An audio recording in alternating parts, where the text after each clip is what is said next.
Hey guys, MD Gaming here.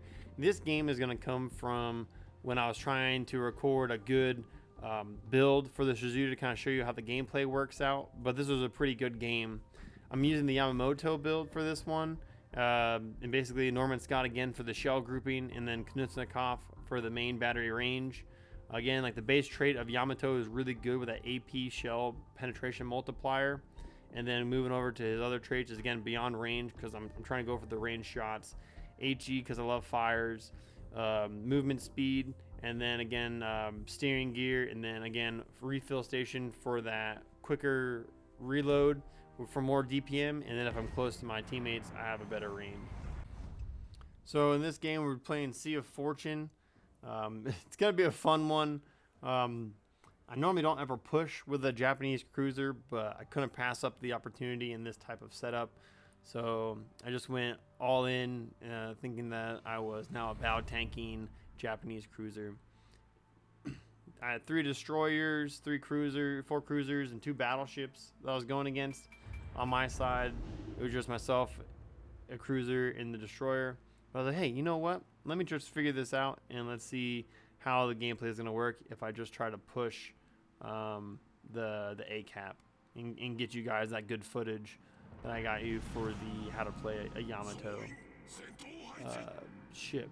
So again, like, this isn't my type of gameplay, just because Yamamoto, he is a good commander, but I really think the Mikawa's kiting ability is going to be a much better type of play for the Japanese cruisers. But the thing about Japanese cruisers is they're super versatile. So if one way is not working, definitely try another way and see which method works best for you. So what I'm trying to do right now is I'm just trying to move to the left side of ACAP, trying to protect our flank. I don't want anyone outside of my range, and that way I kind of corral the enemy in as much as possible. My destroyers are kind of just doing all willy-nilly things, just not even trying to push A-cap. Luckily, the B-cap destroyer wants to go to A-cap. I don't know what the other destroyer is doing, but you know, each their own. He'd have a good time. It's a game. So we're gonna have the strong side just because we're gonna have multiple ships on our side. I'm spotted, so even though no one can really, I don't see anybody, I'm flaring out because I just don't want to get citadeled out of the middle of nowhere. And then all of a sudden, I believe we'll start to see one of these destroyers.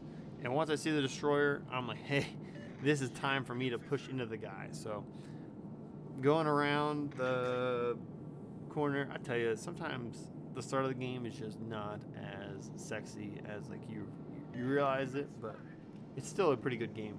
I mean, we're 2 minutes in. I haven't even fired a shot yet. And like sometimes I feel like, man, it was so action packed, and then I rewatch the thing. I was like, man, I was just cruising. I was having a sail day. But luckily the destroyer is pushing, and then we have the Benson.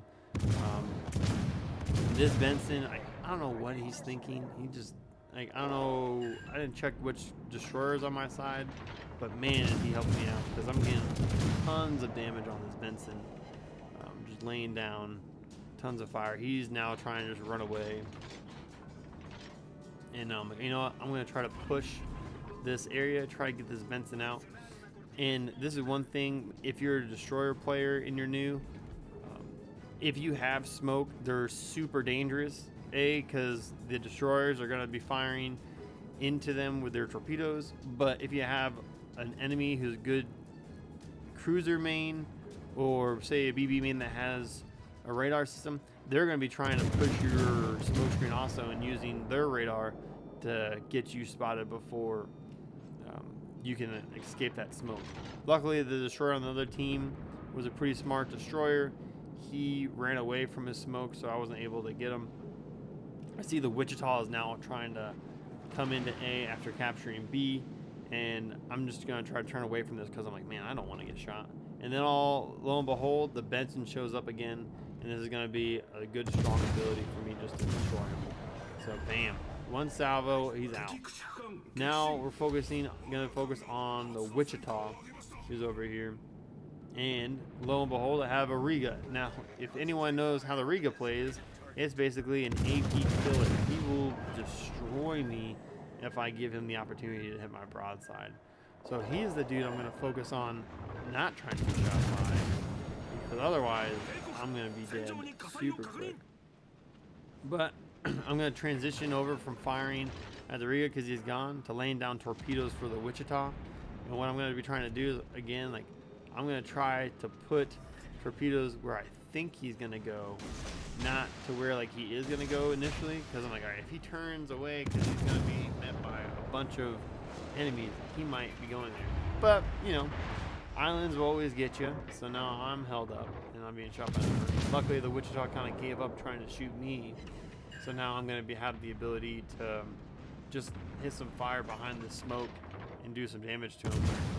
Now, you can see that the torpedoes I laid out, that's why it's crucial to use those rear-facing torpedoes whenever you can, because that Wichita is going to get hit by him, and it's going to do 8,000 damage, cause a flood, which is going to allow me, I think, to get the kill. Bam, close quarters expert.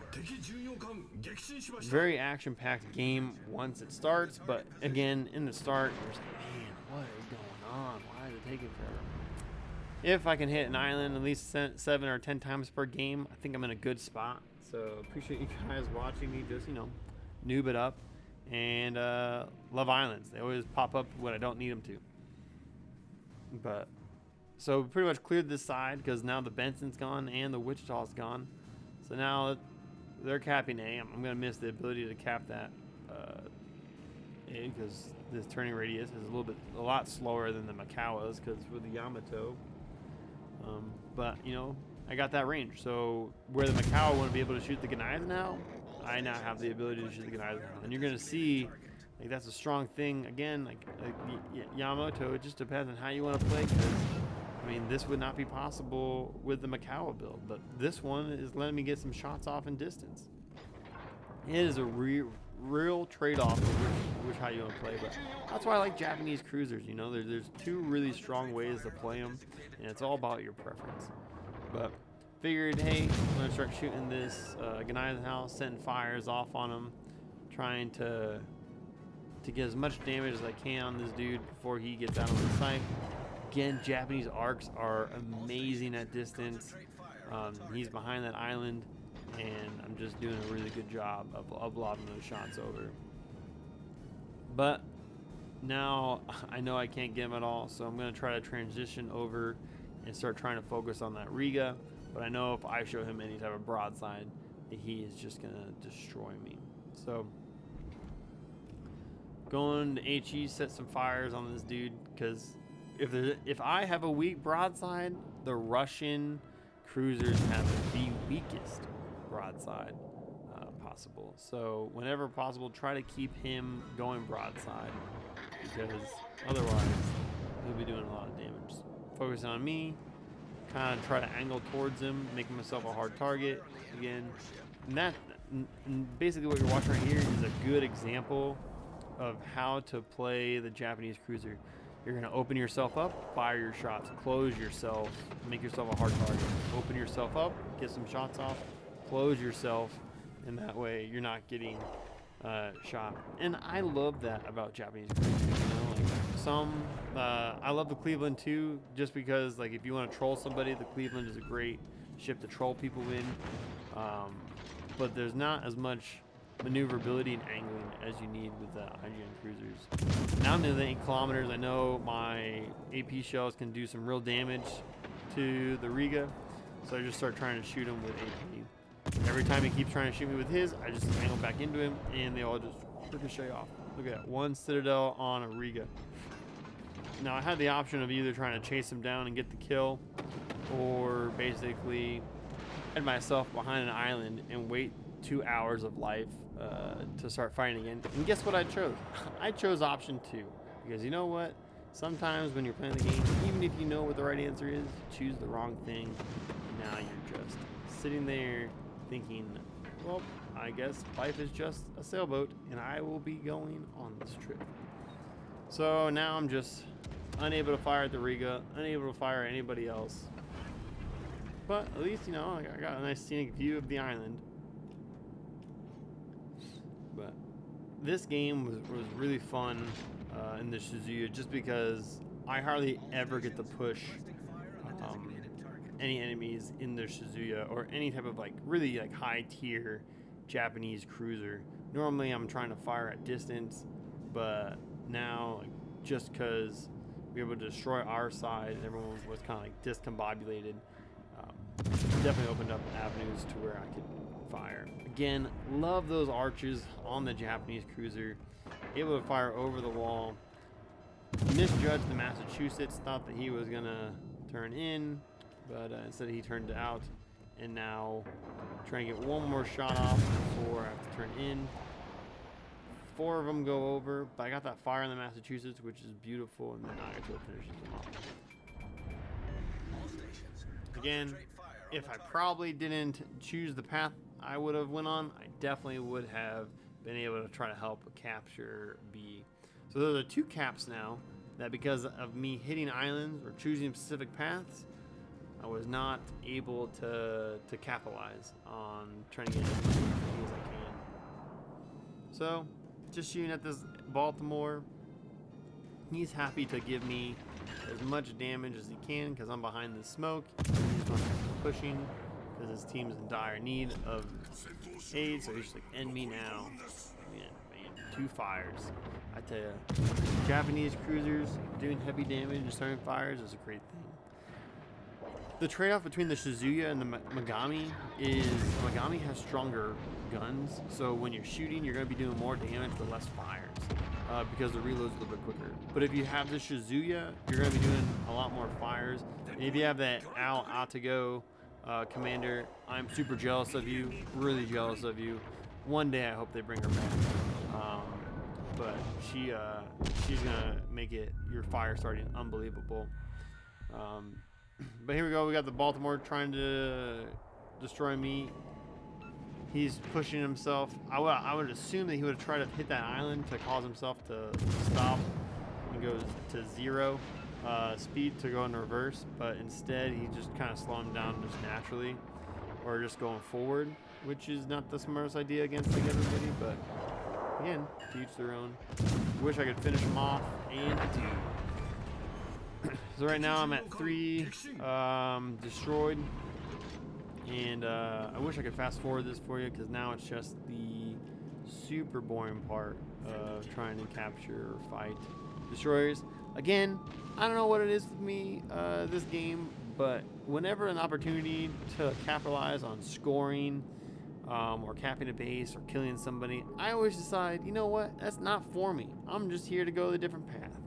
So instead of trying to capture C with my buddy, so we have all 3 points, I think I'll get this Ostergotterland that's so far in the distance. And spoiler alert, I'm gonna die. It's just, I'm gonna get hit by torpedoes because I was like, all right, you know what? This is a good moment for me to kill the Ostergotland. He's just gonna be hiding there, but no. Him and the Sims have both run away into the deep water, thinking that they'll be able to get 5 kills in about 3 minutes. I also popped my radar a little bit early because I thought I would be able to spot him. It's the Ostergotterland. I don't know why I did it. He doesn't have any smoke. I should have just been able to wait till I was spotted. And if I waited till I was spotted, I'd probably still be living to this day. But because I'm not, I'm swimming with the fishes down below. Yeah, so as soon as I do die, like, we'll just cut into the end results. But I just want to show you how I do die, because I thought I was pretty sly. I was like, man, I avoided those torpedoes, but no, I didn't. I didn't, not one bit. Here we go. I'm like, oh, here we go. Torpedoes, good. I turned a little bit away. I'll be able to just hit one of them. There's that little gap I thought I could make through. Dang. You know what? Damage control. I was like, all right, well, I don't have to worry about those torpedoes any longer. Like, I'm in a good space. And lo and behold, destroyer number 2 is his torpedoes. So I was like, how do you know I was going here? And yeah, there's no way I was going to avoid that. So bam, just destroyed. Just destroyed. Open water, torpedo kills. Probably should have stayed with my team back in the back, but it didn't work that way. So let's go transition over to the end screen, because ultimately, like, this is going to go all the way to time. And I know I did this video kind of focusing from tier 5 to tier 7 with just one type of ship, and it was a premium also. But if you guys want to see gameplay and tips and tricks with the other Japanese cruisers, let me know, and I'll start doing them. I think what I'm going to do is a how to play series on each line, so kind of people can get like a better understanding of each line. I'm going to focus now on the American line, starting off with the Omaha. But as you see, I ended this game with 3,369 XP, 3 kills, and I got 4 medals with a Confederate. It probably would have been a lot more if I made some better life choices and went after the Riga, captured B, helped capture B, and then also captured C rather than going in open water and just self-destructing. But guys, hey, appreciate you guys watching the video. Please like and subscribe.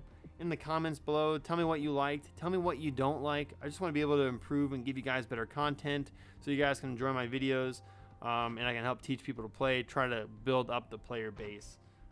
Thanks so much again for everything, and with that guys, MD Gaming out.